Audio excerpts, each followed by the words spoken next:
नमस्कार दोस्तों, स्वागत है आपका हमारे YouTube चैनल में। आज मैं इस वीडियो में भदवा चौथ माता की व्रत की कथा बताने वाली हूँ। पंचांग के अनुसार भाद्रपद माह के कृष्ण पक्ष की चतुर्थी तिथि को यह पर्व मनाया जाता है। इसी को संकष्टी चतुर्थी और बहुला चतुर्थी भी बोला जाता है। संकष्टी चतुर्थी व्रत को गणपति जी की पूजा की जाती है और बहुला चौथ व्रत में श्री कृष्ण और बहुला गाय की पूजा की जाती है। बहुला गाय की कथा की वीडियो भी मैं अपने नेक्स्ट वीडियो में दे दूंगी, आप उसे मेरे चैनल पे जाकर देख सकते हैं। आइए सुनते हैं भदवे की चौथ की कहानी। पुराने समय की बात है, एक ब्राह्मण था जिसके घर एक बेटा और बहू थे। बेटा और पिता कुछ कमाते तो थे नहीं, जो बहू के साथ आया हुआ दहेज का धन था उसी से अपना काम चलाते थे। जब भी बहू बाहर कचरा डालने जाती थी तब उसके पास वाली पड़ोसन उससे पूछती थी कि बहू आज खाने में क्या खाकर आई हो। तब वह बोलती थी कि मैं तो बासी और ठंडी रोटी खाकर आई हूँ। एक दिन साहूकार के बेटे ने यह बात सुन ली। वह वहाँ से चला गया और अपनी माँ के पास जाकर बोला कि माँ, तू तो अपनी बहू को रोज़ गर्म खाना खिलाती है और वह फिर भी बाहर जाकर यह बोलती है कि मैं तो बासी रोटी खाकर आई हूँ। तब माँ ने कहा कि बेटा, मैं तो चारों थालियों में बराबर गर्म खाना परोसती हूँ। यदि तुम्हें यकीन नहीं है तो तुम खुद देख लेना। वह अगले दिन तबीयत खराब होने का बहाना बनाकर कंबल ओढ़ कर लेट गया। तब उसको यह देखकर आश्चर्य हुआ कि बहू ने तो गरम गरम खाना खाया, और जब बहू बाहर गई तो वह उसके पीछे पीछे जाने लगा। तब पड़ोसन के पूछने पर बहू ने वही बात दोहराई कि मैं तो बासी रोटी खाकर आई हूँ। उसका पति उससे पूछने लगा कि तू अभी तो गरम गरम खाना खाकर आई है और पड़ोसन से कह रही है कि मैं बासी ठंडी रोटी खाकर आई हूँ, तू झूठ क्यों बोल रही हो। तब उसकी विद्वान पत्नी ने कहा कि यह ना तो तुम्हारे कमाए हुए पैसों की रोटी है और न ही तुम्हारे पिताजी के कमाए हुए पैसों की रोटी है।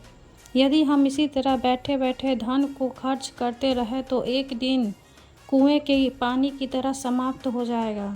इसके बाद उसका पति कमाने के लिए विदेश चला गया। पीछे से उसकी पत्नी 12 महीने का चौथ का व्रत करती थी। उसको विदेश में रहते हुए 12 वर्ष बीत गए।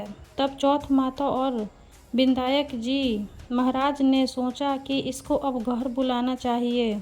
चौथ माता लड़के के सपने में जाकर बोली कि तू अब घर चला जा, तेरी पत्नी को तेरी बहुत याद आती है। वो बोला कि मैं घर कैसे चला जाऊं, मेरे यहाँ इतना बड़ा कारोबार फैला हुआ है।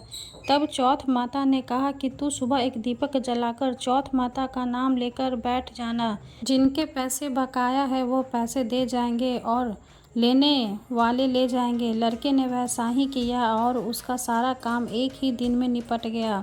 जब वह घर जा रहा था तो उसे रास्ते में एक सांप दिखाई दिया जो आग के पास जा रहा था। उसने सांप को आग से बचाने के लिए हटा दिया। ऐसा करने से नागराज क्रोधित हो उठे और कहा कि हे पापी, मैं तो इस नाग योनि से मुक्ति के लिए जा रहा था और तूने मुझे हटा दिया, अब मैं तुझे डस लूँगा।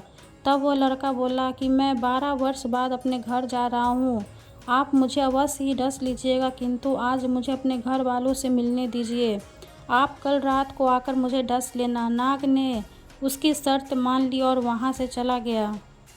जब लड़का घर आया तो वह उदास था।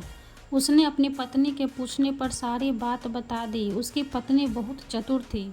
उसकी पत्नी ने एक सीढ़ी पर बालू रेत बिछा दी, दूसरी सीढ़ी पर दूध का कटोरा रख दिया, तीसरी पर फूल माला बिखेर दिए, चौथी पर इत्र छिड़क दिया, पांचवी पर मिठाई रख दी, छठी सीढ़ी पर जौ और सातवीं में रोटी रख दी। रात को जब सांप आया तो सबसे पहले ठंडी ठंडी रेत से होते हुए आया। दूसरी सीढ़ी पर दूध पीकर कहा कि मैं एक ब्राह्मणी के बेटे को डसता तो नहीं, लेकिन वचन दिया हूँ इसलिए डसना पड़ेगा। फूल माला की सीढ़ी से होता हुआ वो प्रसन्नतापूर्वक इत्र की खुशबू लेता हुआ ऊपर की ओर आने लगा। सांप को ऊपर आता हुआ देखकर विनायक जी ने चौथ माता से कहा कि इस ब्राह्मणी के बेटे की रक्षा करनी होगी, क्योंकि इसकी पत्नी इसके लिए चौथ का व्रत करती है, उसका फल तो देना ही पड़ेगा। चौथ माता और विधायक जी ढाल और तलवार बन गए और उस सांप के 4 टुकड़े कर दिए। पूंछ का एक टुकड़ा जूता में जाकर गिरा। सांप ने सोचा कि जब वह जूता पहनेगा तब इसको डस लूँगा। तभी वहाँ बहुत सारी चींटियाँ आ गई। उन्होंने कहा, यह स्त्री हमें रोज़ शक्कर और आटा खिलाती है, इसलिए इसकी रक्षा करनी चाहिए। चींटियाँ ने उस पर हमला कर दिया, जिससे सांप की मौत हो गई। सुबह उस लड़के से मिलने गांव के लोग आने लगे, क्योंकि वह 12 वर्ष के बाद वापस घर आया था। लोगों ने उसे आवाज़ दी, लेकिन वह तो उदास बैठा था, इसलिए बोला नहीं। जब उन्होंने देखा कि सीढ़ियों पर तो खून पड़ा हुआ है, तो वे चिल्लाने, रोने, चीखने लगे कि आज ब्राह्मण का बेटा मर गया। यह सब देखकर ब्राह्मणी भी ज़ोर ज़ोर से रोने लगी। आवाज़ सुनकर उसका बेटा नीचे आया और कहा कि माँ, मैं मरा नहीं हूँ, यह तो मुझे डसने आया सांप मरा है। यह सब देखकर उसकी पत्नी भी प्रसन्न हो गई कि मेरे पति के प्राण बच गए। उसने चौथ माता को धन्यवाद दिया और कहा कि यह तो चौथ माता ने मेरे व्रत करने का फल दिया है। चौथ माता जैसा फल ब्राह्मणी के बेटे को दिया, वैसा सभी को देना। कहानी करने वाले को, कहानी सुनने वाले को, हुंकार देने वाले को और पूरे परिवार को देना। अब कथा यहीं समाप्त होती है। बोलो गणेश जी महाराज की जय, चौथ माता की जय।